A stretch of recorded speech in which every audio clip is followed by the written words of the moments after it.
다음에 임수. 임수는 큰 물이죠. 흐르지 않는 물이겠죠. 그럼 맑은 물일까? 탁한 물일까요? 흐르지 않는 물은 탁수예요. 먹을 수 없는 물이에요, 임수는. 그렇습니다. 그래서 임수는 성정은 강하고 고유물, 금기를 소통시킨다. 금이 왕했을 적에 기운을 뺀다. 또 금을 씻어준다는 의미도 되죠.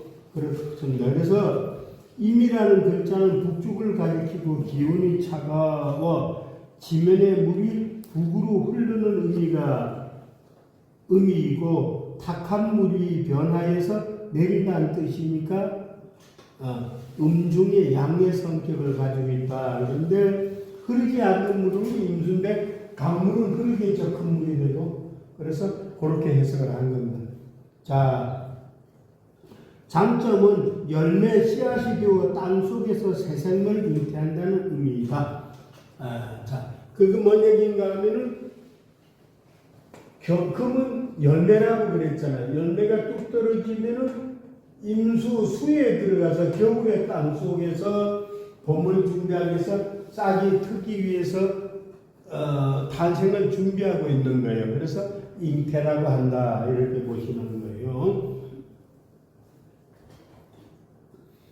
임수일간이라면 아이 기르는 일, 모기 식심은 후합양성, 모든 것을 받아들이고 포용한다. 자, 여기에서 모든 것은 임수일간이라면 우선 포용력이 강하다 이렇게 봐야 돼요. 우리가 바닷물, 저수지, 호수는 계곡에 시커먼 물, 빗물 다 안고 가잖아요. 그래서 포용력이 있다. 여기는 호수는 계곡물, 탁한 물을 다 받아줍니다. 응이력이 강하고 담는 그릇에 따라 모양도 변한다. 임수분변의 규제. 그래서 우리가 임수 수일간들 머리가 좋다고 일단 얘기를 하는 이유가 그거예요. 물은 엄청나게 규제죠. 동그란 통에 담으면 동그랗게 변하고 네모통에 담으면 네모에 변하고 사각에 담으면 사각으로 변하고 뭡니까? 나무를 보면 타고 올라가고 불을 보면 하늘로 나르고 금을 보게 되면 다시 내려오고 토를 보게 되면 땅속에 숨고 물을 보게 되면 합쳐서 흘러가기 때문에 지혜라고 하는 겁니다. 다음에 어느 곳이나 잘 어울린다. 물은 낮은 곳으로 향하니 겸손하다. 그랬어요. 근데 여기서 바다 호수는 깊어서 그 속을 알 수 없다. 단점이 속마음을 드러내지 않는다. 비밀이 많다. 변화가 많아 신뢰성이 떨어진다. 음흉하다. 곤모술수가 지나쳐서 사기성이 있을 수 있다. 유행이나 유혹에 지나쳐서 방탕할 수 있다. 겨울이나 밤에 태어나면은 나무의 떡이 더 커 밝음을 추구한다. 추구한다 이렇게 됐네. 근데 뭔 얘기인가 하면은 밤에 태어나면은 남의 떡이 더 커 보여. 남의 떡이 더 커 보인다는 얘기는 임수가 밤에 태어나면 컴컴한데 태양 뜨기를 기다린다. 이건 재잖아요. 그래서 남의 떡이 더 커 보인다는 뜻이에요. 이렇게 써져 본다. 임수가 좋아하는 것은 수가 태왕하면 무토, 수가 약하면 경신금, 겨울철에는 병정화, 정화와 합의되면 목으로 화하여 다시 생화한다. 여름철에 화토가 왕하면은 종하는데 상제가 된다. 이런 얘기는 우리가 수가 많으면은 임수는 무토가 있어야 된다고 그래서 무토로 다스려야 된다고 그랬어요. 왜? 큰 물은 제방이나 뚝으로 다스려야 되기 때문에 무토가 있어야 된다.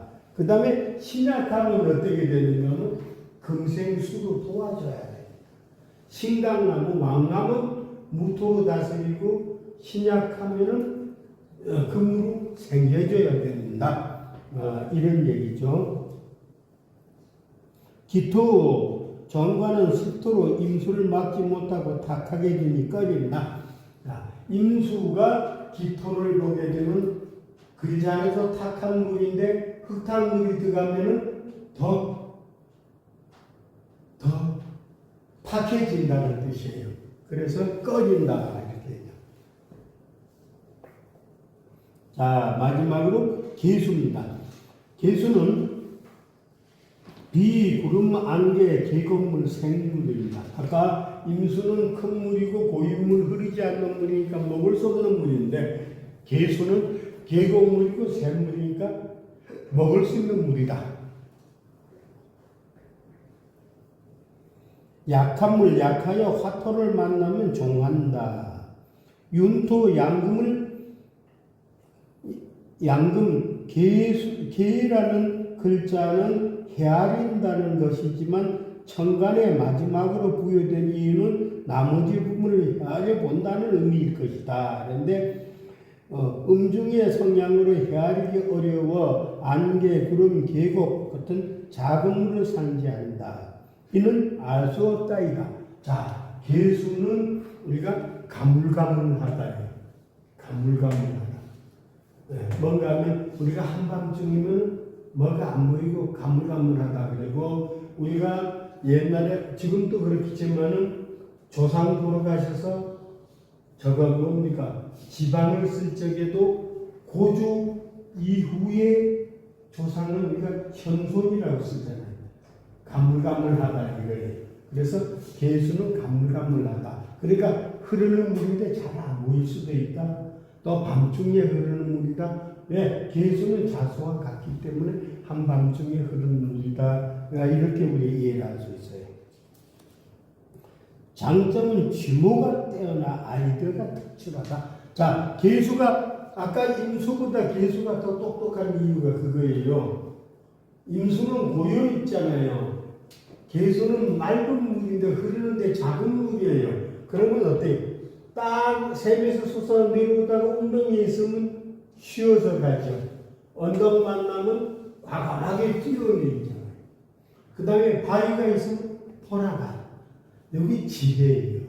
그 대신에 개수가 어떤 경우에 있는가 하면 자기 꾀에 자기가 넘어지는 경우가 너무 많아요. 그래서 우리 좀 속된 말로다가 잔머리 뿐이다. 그런 수가 있어요. 개수가. 근데 수의 상태를 살필 때는 반드시 토의 상태를 살펴야 돼요. 개수가 특히 토가 너무 왕하면은 영리한 게 아니고 우둔해요. 둔해요. 그래서 토의 상태를 반드시 살펴야 돼요. 물을 기다릴 적에는. 자, 임수도 작은 웅덩이인데 토가 너무 많으면 어때요? 마른 우수. 화가 너무 많아도 가문 우수. 그렇게 우리가 이해할 수 있잖아요. 그런데 수를 다스릴 때는 반드시 토의 상태를 살펴야 돼요. 무조건 개수라고 해서 참 영리하고 똑똑하고 머리 좋다. 토가 왕하면 그렇지 못해. 다 흐르지 못하고 흙에 스며들었기 때문에. 이렇게 이해하시면 돼요. 개수는 천간의 끝자로 삶의 경험이 풍부하다. 자, 갑부터 임수, 개수까지 살았으니까 만고풍산 다 겪었다 이렇게 얘기하는. 그러니까 이것도 지혜잖아요. 왜 지혜는 경험에서 나오는 경우가 너무 많잖아요. 그렇고 변화 대응력이 뛰어나다. 상대 심리를 잘 파악한다. 이런 얘기. 그래서 개수가 일단 맑은 물이기 때문에 영리하고 머리 좋은 건 맞는데 자기 꾀에 자기가 넘어질 수가 있다는 거. 나쁜 점은 너무 계산이 빨라 자기 꾀에 자기가 넘어져. 실천 추진력이 약하다. 비밀스럽고 감추는 것이 있다. 개수가 좋아하는 것은 신금, 경금, 수가 태왕하면 무토, 신월의 정화, 겨울철의 병화, 개수가 가을철에는 진토를 만나면 종하지 않는다. 자, 진토를 만나면 물탱크를 만나기 때문에 안 따라간다는 얘기예요. 이 묘고통문이라는 거예요. 물탱크를 만나기 때문에 안 따라간다. 개수가 싫어하는 건 기토. 자, 기토도 싫어하고, 그 다음에 뭐가 싫어하는가 하면은 금이 태왕하는 거 싫어하는 거예요. 작은 물인데 금이 너무 많으면 어때? 탁수가 돼. 녹물이 돼버려. 그래서 싫어한다. 이렇게 보시면 돼요. 그래서 금이 많으면 탁수가 돼서 싫어한다. 그랬습니다. 그래서 이것은 우리가 사주의 일간을 논할 적에 이 지금 우리가 훑어본을 가지고 계산을 하게 되면은 통변의 조건이 딱 되는 거예요. 토가 많으면 흐르지 못하는 물이니까 우둔하는 거죠. 금이 너무 많으면 탁수가 돼서 녹물로 변하니까 모조는 물이 될 거죠. 그래서 또 임수는 큰 물이니까 무토로 뚝으로 가보자 이런 얘기죠. 이런 식으로 하면 재석을 해서 우리가 풀어 나가는 겁니다. 그래서 중요한 것은 우리 자평명리학은 천간 기준 학문이에요. 천간은 직접적으로 움직이고 행동하는 거고 지지는 천간의 배후 세력입니다.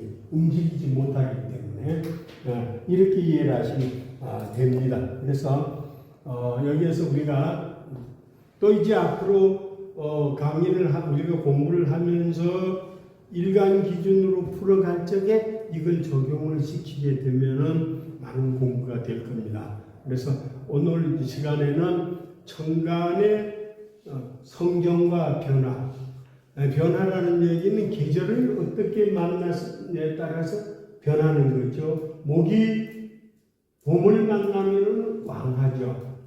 여름을 만나면 말라 죽게 생겼죠. 가을을 만나면 어때요? 또 금극목으로 상처를 입죠. 겨울을 만나면 얼어서 자랄 수 없다. 이런 식으로 그거 이해를 하시면 돼요. 그래서 지난번에 내가 얘기하는 거 반드시 봄은 모광절이다. 여름은 화왕절이다. 가을은 금왕절이다. 겨울은 수왕절이다. 이렇게만 딱 이해를 하시게 되면은 거기가